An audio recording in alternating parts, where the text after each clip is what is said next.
O livro de Jó, capítulo 1, versículo 1. Na terra de Uz vivia um homem chamado Jó. Era um homem íntegro e justo. Temia a Deus e evitava o mal. Tinha ele 7 filhos e 3 filhas. E possuía 7.000 ovelhas, 3.000 camelos, 500 parelhas de boi e 500 jumentos. E tinha muita gente a seu serviço. Era o homem mais rico do Oriente. Seus filhos costumavam dar banquetes em casa, um de cada vez, e convidavam suas 3 irmãs para comerem e beberem com eles. Terminado o período de banquetes, Jó mandava chamá-los e fazia com que se purificassem. De madrugada ele oferecia um holocausto em favor de cada um deles, pois pensava: talvez os meus filhos tenham lá no íntimo pecado e amaldiçoado Deus. Essa era a prática constante de Jó. Certo dia, os anjos vieram apresentar-se ao Senhor e Satanás também veio com eles. O Senhor disse a Satanás: de onde você veio? Satanás respondeu ao Senhor: de perambular pela terra e andar por ela.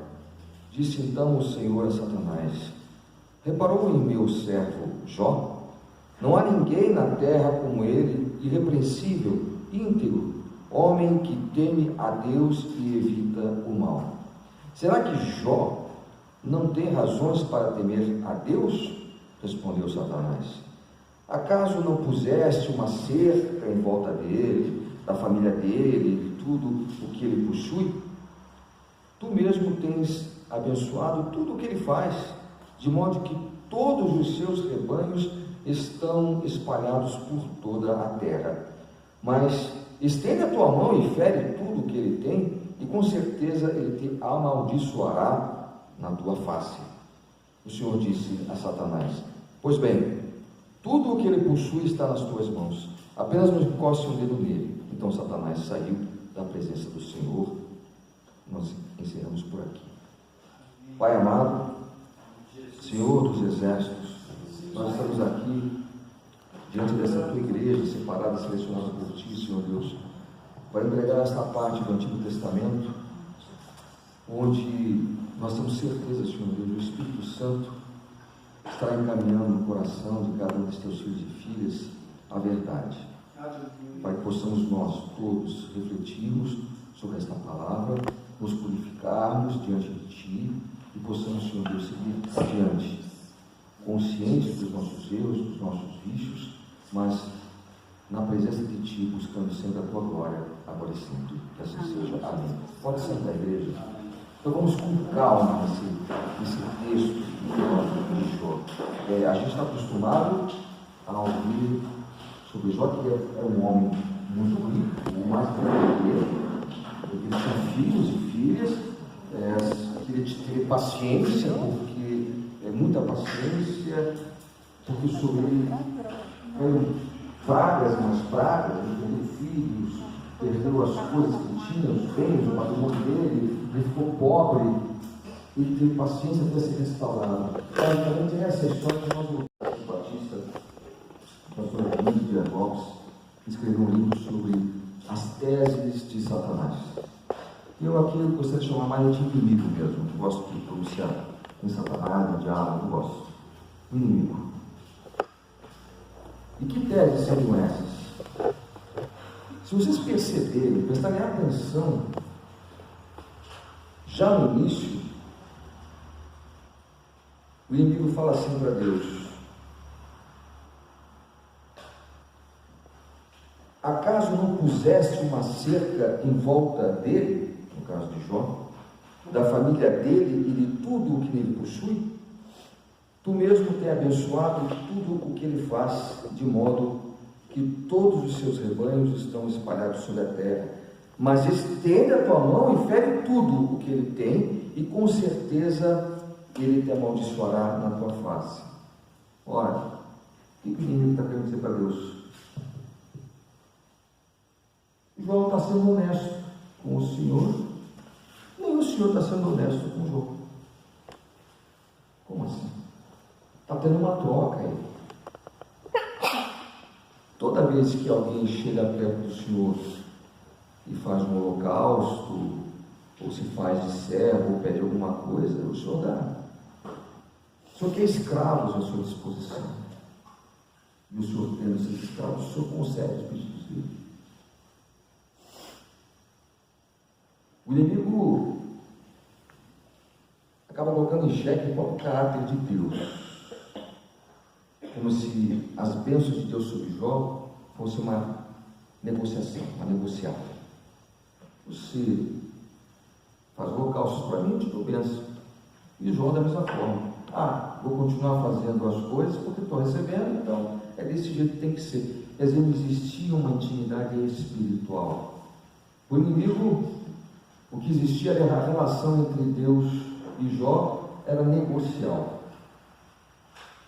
Aí a gente começa a pensar, como é que eu me coloco diante de Deus? Eu nem entrei no texto ainda, nas teses do inimigo. Só essa abordagem que fala, como é que nós nos colocamos? Por que nós vamos buscar a Deus?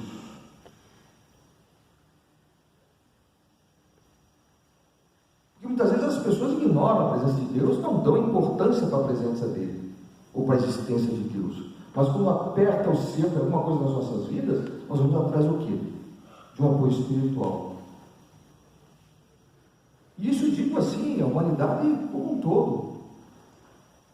E vão atrás das seitas, vão atrás de outras religiões, buscando sempre o quê? Alguma coisa. Mas nunca há intimidade, nunca pelo caráter da divindade, e nesse caso, nunca por causa do caráter de Deus. Quantas vezes nós vamos, sinceramente, em busca de Deus pelo caráter dele? Porque nós reconhecemos o amor de Deus quanto da sua criação. Quando nós reconhecemos o sacrifício de ter entregue o seu Filho em holocausto pelos nossos pecados. Quantas vezes nós abaixamos a cabeça ou nos arrependemos dos nossos pecados? Puxa, nós temos um grande Deus, o único e verdadeiro Deus. Eu quero me aproximar desse caráter, eu quero ser invadido por esse dom, por esse amor, por essa paz. Quero ser ungido, quero ser separado. Quantas vezes nós fazemos dessa forma nossa aproximação de Deus? Hoje diz, tem um camarada lá que parece que está fazendo um milagre. Ela tem uma igreja lá que está fazendo um milagre. Ele está entregando isso aquela da prosperidade. É tudo em torno do eu. A teologia da prosperidade. Se eu tenho um Deus que me faz prosperar, então eu quero ir atrás desse Deus. Mas não pela intimidade, pelo caráter dele. Compreendeu, igreja? Amém. Há uma diferença muito grande. Amém. E pega na gente, pega na vida da gente isso. Tem um pastor que tem um link, um canal direto com Deus, lá você sai lá empresário, sai de lá, então atrás do que a gente vai? Através dos prazeres da carne, a gente vai buscar o prazer material, a satisfação material, e esquece do caráter de Deus, que é isso que tem que invadir, que é isso que vai nos trazer a verdadeira paz, a verdadeira conciliação de nós conosco mesmos. Vou repetir, muitas vezes a gente procura algo que nos preencha externamente, materialmente, mas não nos deixa confortáveis com a nossa verdade, com a nossa realidade. Nós não nos aceitamos, porque não procuramos a essência de um Deus misericordioso. Nós procuramos um fazedor de milagres. Então é isso que o inimigo fala para Deus. Jó só é seu servo fiel, ele só é íntegro e justo e teme ao Senhor. Está lá, versículo 1. Ele é íntegro e justo e teme a Deus, porque ele tem tudo no Senhor e tem receio de não continuar fazendo as coisas que ele sempre faz, a ritualística dele, o ritual dele, os holocaustos dele, o ajoelhamento dele, pedir pelo filho dele, porque ele acha que o Senhor depois não vai conceder isso. E o Senhor, Deus, o Senhor se regozija com relação a isso. O Senhor quer seus escravos. É isso que o Senhor quer, não é isso? O inimigo zombou na face de Deus. Mas essas ainda não são as teses do inimigo. Recapitulando, o inimigo diz o seguinte: que Deus precisa comprar o louvor dos homens, oferecendo-lhes bênçãos especiais, que Deus não é honesto por esse motivo, e que Jó somente serve a Deus por interesse, que é uma barganha com Deus, que Jó também é desonesto. Então, quais são as teses que surgem nessa relação entre Jó, o inimigo, e Deus? São 3 as teses: que ninguém ama mais a Deus do que ao dinheiro, que ninguém ama mais a Deus do que a família, e que ninguém ama a Deus mais do que a própria pele. Será que é isso? Então Deus constituiu Jó como seu advogado. Deus, em algum momento nessa história, esse livro, que é o livro mais antigo da Bíblia, embora esteja colocado de uma forma diferente, depois de Gênesis e tal, mas na verdade é o livro mais antigo da Bíblia, é o livro de Jó. Deus coloca Jó como seu advogado. A partir do momento que ele libera o inimigo para fazer o mal na vida de Jó, ele percebe aos poucos que, na verdade, Jó não se revolta contra Deus. Jó não culpa Deus. Vamos ver isso. A primeira tese: ninguém ama a mais Deus do que ao dinheiro. Nós devemos almejar a vida eterna. Nós devemos receber uma herança incorruptível no céu. Nós devemos nos alegrar por termos o nosso nome escrito no livro da vida. Devemos amar a Deus e ao seu reino, e devemos adorar o caráter de Deus e não as dádivas divinas. Amém? Amém. Sim, Ricardo, mas isso vai contra tudo que imaginei, que na verdade eu me ajoelho, oro e peço as coisas para mim. Sim, isso não está tirando a necessidade de você orar, se humilhar diante de Deus, reconhecer os teus erros. O que não pode é ser essencialmente para isso. Você tem que se alegrar com a existência de um Deus, de um ser soberano, maior que tudo e que todos. Querem saber mais? Eu tive que reservar esse texto aqui do livro do Hernandes Dias Lopes. Satanás só pode agir na vida dos filhos de Deus quando este o permite. Presta atenção. Deus traça um limite, somente lhe poupa a vida. Satanás é um ser limitado, ele só pode ir até onde Deus permite que vá, nem 1 centímetro a mais. Muitos hoje, presta atenção, igreja, muitos hoje exageram na questão da batalha espiritual, ao defenderem uma visão maniqueísta, colocam Satanás como um Deus caído, e não como um anjo caído. Satanás é uma criatura, não tem os atributos da divindade. Satanás é limitado quanto ao tempo, ao poder, ao território da sua ação. Satanás, como bem afirmou Martinho Lutero, é um cachorro na coleira de Deus. Só pode ir até onde Deus lhe permitir ir. Glória a Deus, Amém? aleluia. É um cachorro encolerado. Não devemos temer, mas não devemos desafiar também. Amém?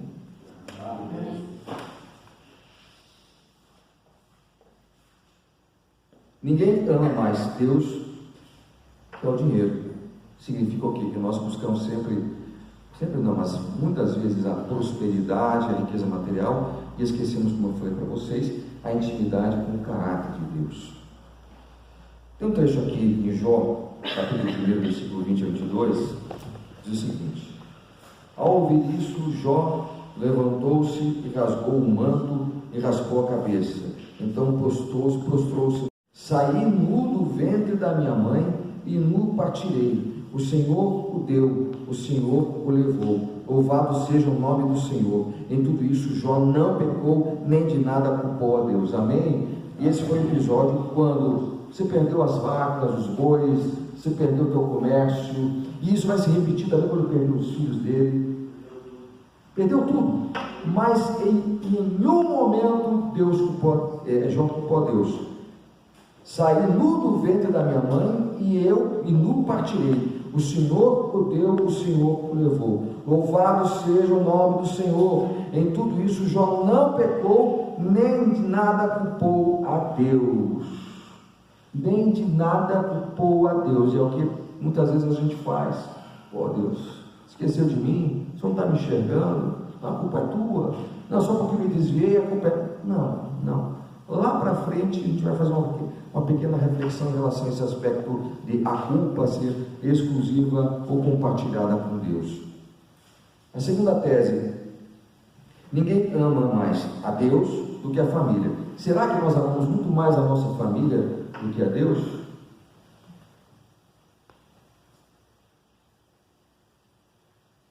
Na verdade, Jó perdeu também os seus filhos. E da mesma forma se repete: saí nu do ventre da minha mãe e nu partirei. O Senhor o deu, o Senhor o levou. Louvado seja o nome do Senhor. Em tudo isso Jó também não pecou e de nada culpou a Deus. Os homens me escutavam em ansiosa expectativa, aguardando em silêncio o meu conselho. Depois que eu falava, eles nada diziam. As minhas palavras, dizia Jó, caíam suavemente em seus ouvidos. Esperavam por mim como quem espera por uma chuvarada, e bebiam as minhas palavras como quem bebe a chuva da primeira. Quando eu lhes sorria, mal acreditavam, a luz do meu rosto lhes era preciosa. Era eu que escolhia o caminho para eles, e me assentava como seu líder, instalava-me como um rei no meio das suas tropas. Eu era como um consolador dos que choram. Então dá para a gente perceber a posição de Jó naquela sociedade. Ele não era só o cara mais rico do Oriente, mas era respeitado. Ele aconselhava as pessoas. E mesmo assim sofreu esse revés na vida dele. Sabendo da morte dos seus filhos, Jó reagiu. Levantou-se, rasgou o manto, raspou a cabeça, prostrou-se no chão em adoração e disse: saí nu do ventre da minha mãe e nu partirei. Ele reconhecia que nada tinha quando chegou à terra e nada levaria quando morresse.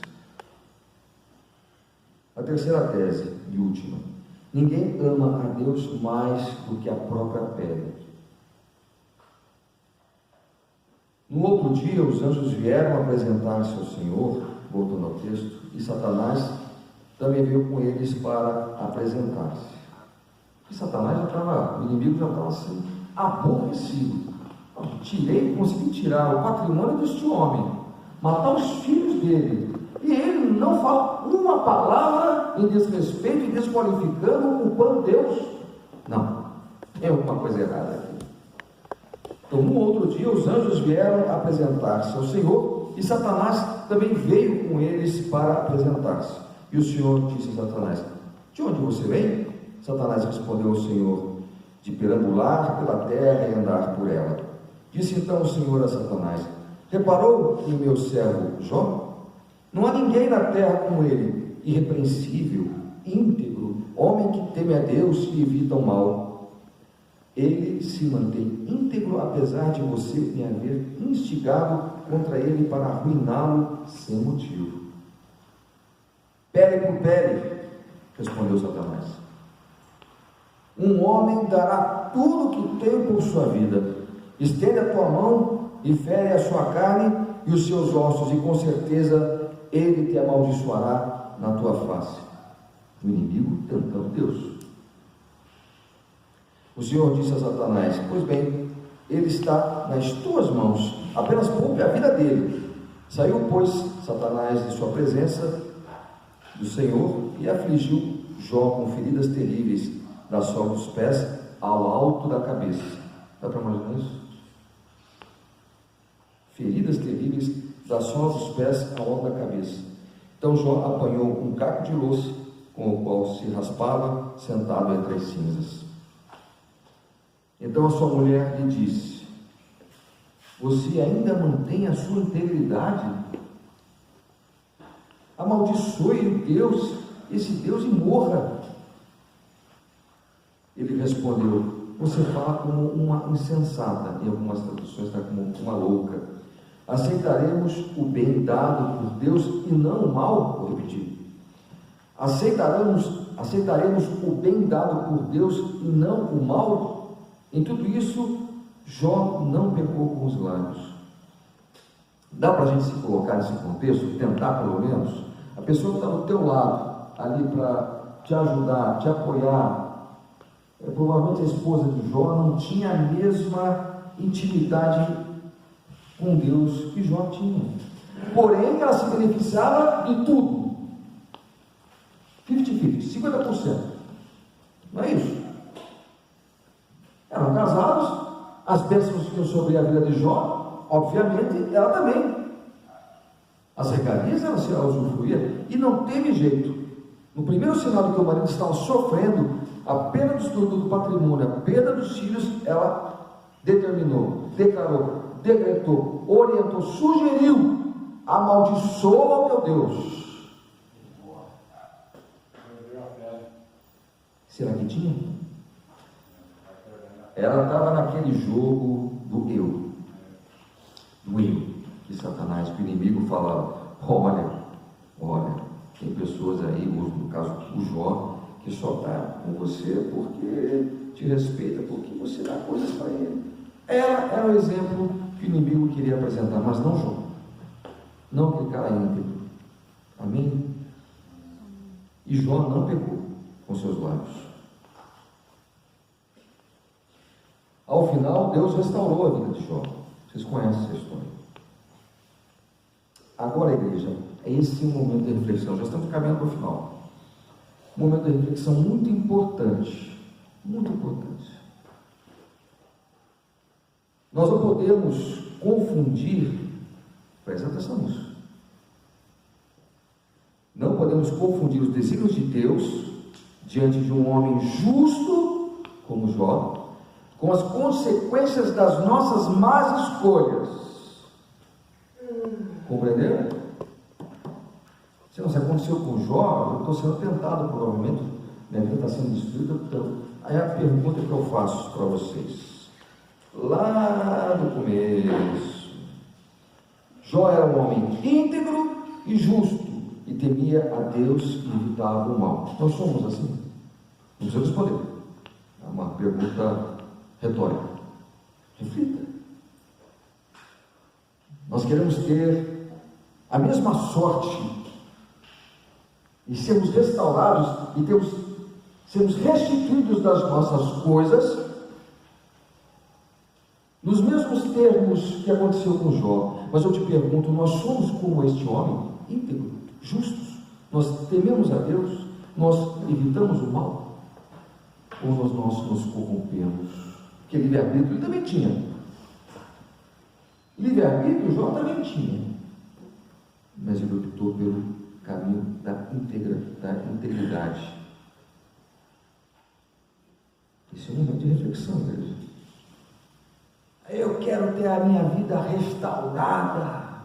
Te pergunto: você tem intimidade com Deus? O teu livre-arbítrio, você fez más escolhas? Não estou julgando nem culpando, só dividindo com vocês uma preocupação minha também. Eu também quero ter coisas restauradas na minha vida, mas eu pergunto: eu tenho intimidade com Deus suficiente? Sou íntegro o suficiente? Em algum momento, será que eu não botei a culpa em Deus por alguma coisa que de errado aconteceu? E na verdade foi porque eu tomei uma atitude, uma decisão equivocada? Quis assumir as rédeas? Deus me deu as rédeas, mas eu quis assumir as rédeas e assumir o risco, e não estou querendo pagar as consequências. Podemos nos igualar a Jó e a sua devoção a Deus? Nós somos justos? Somos sinceros?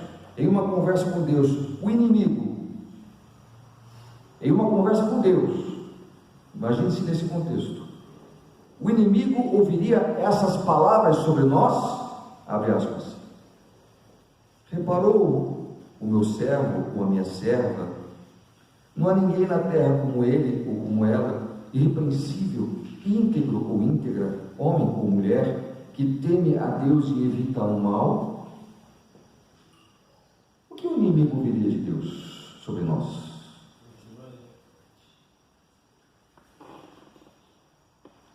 Choca a gente, não choca?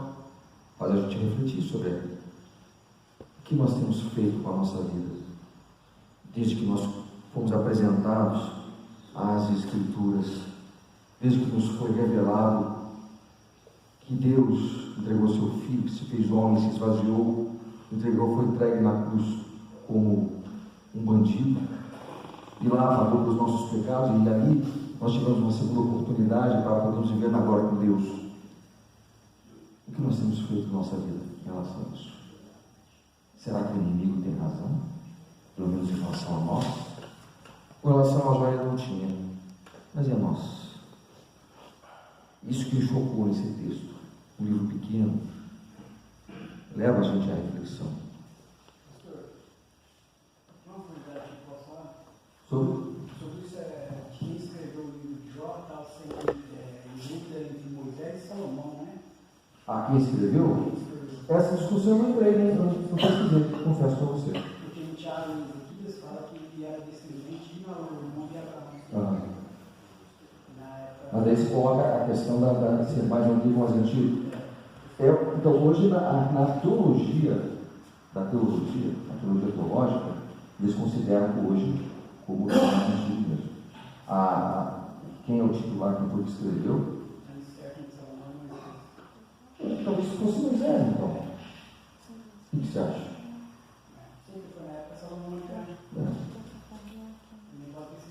Mas vai ter um seminário sobre arqueologia teológica nos próximos dias. De repente é um tema para ser levantado, né? Obrigado, viu? Lembremos, pois, igreja, lá em Efésios capítulo 6, versículo 12: a nossa luta não é contra pessoas, mas contra os poderes e autoridades, contra os dominadores deste mundo de trevas, contra as forças espirituais do mal nas regiões celestiais. Em Efésios 6: filhos, obedeçam os seus pais no Senhor, pois isso é justo. Honra teu pai e tua mãe. Eu quero que vocês vão refletindo, vão ouvindo e vão refletindo. Este é o primeiro mandamento com promessa, para que tudo te corra bem e tenha longa vida sobre a terra. Pais, não irritem seus filhos, antes criem segundo as instruções do conselho do Senhor. Escravos, obedeçam os seus senhores terrenos, com respeito e temor, com sinceridade de coração com Cristo. Obedeçam-lhes não apenas para agradá-los quando eles os observam, mas como escravos de Cristo, fazendo de coração a vontade de Deus. Sirvam aos seus senhores de boa vontade, como ao Senhor e não aos homens, porque vocês sabem que o Senhor recompensará a cada um pelo bem que praticar, seja escravo, seja livre. Vocês, senhores, tratem seus escravos da mesma forma, não os ameacem, uma vez que vocês sabem que o Senhor deles e de vocês está nos céus, ele não faz diferença entre as pessoas. Finalmente, fortaleçam-se no Senhor e no seu forte poder. Vistam toda a armadura de Deus para poderem ficar firmes contra as ciladas do inimigo. Pois a nossa luta não é contra pessoas, mas contra os poderes, autoridades, contra os dominadores deste mundo de trevas, contra as forças espirituais do mal e nas regiões celestiais. Por isso, vistam toda a armadura de Deus para que possam resistir no dia mau e permanecer inabaláveis depois de terem feito tudo. Assim, mantenham-se firmes, cingindo-se com o cinto da verdade, vestindo a couraça da justiça e tendo os pés calçados com prontidão do Evangelho da paz. Além disso, usem o escudo da fé, com o qual vocês poderão apagar todas as setas inflamadas do maligno. Usem o capacete da salvação e a espada do Espírito, que é a palavra de Deus. Orem no Espírito em todas as ocasiões, com toda oração e súplica. Tendo isso em mente, estejam atentos e perseverem na oração por todos os santos. Ore também por mim, para que quando eu falar, seja-me dada a mensagem, a fim de que, destemidamente, torne conhecido o mistério do Evangelho. Aqui eu coloco um ponto final, esse sermão, porque nós temos o compromisso de trazer para a igreja a verdade que nós encontramos nas Escrituras e não nos desviarmos dela. Por isso nós pedimos sempre a orientação do Espírito Santo. Eu espero que essa mensagem tenha chegado ao coração de vocês, que vocês percebam se há algum desvio de conduta com relação a adorar a Deus e qual o verdadeiro motivo dessa adoração, o que nós estamos verdadeiramente buscando nas nossas vidas. E seja então a transformação espiritual, e seja então uma busca para viver junto à glória de Deus, que seja então uma renovação da nossa vida, e que ela venha obviamente com os seus reflexos no âmbito material. Não tem problema você ser uma pessoa rica, mas também tem problema você ser uma pessoa humilde. Amém? É isso. Vamos nos levantar. Sabedores agora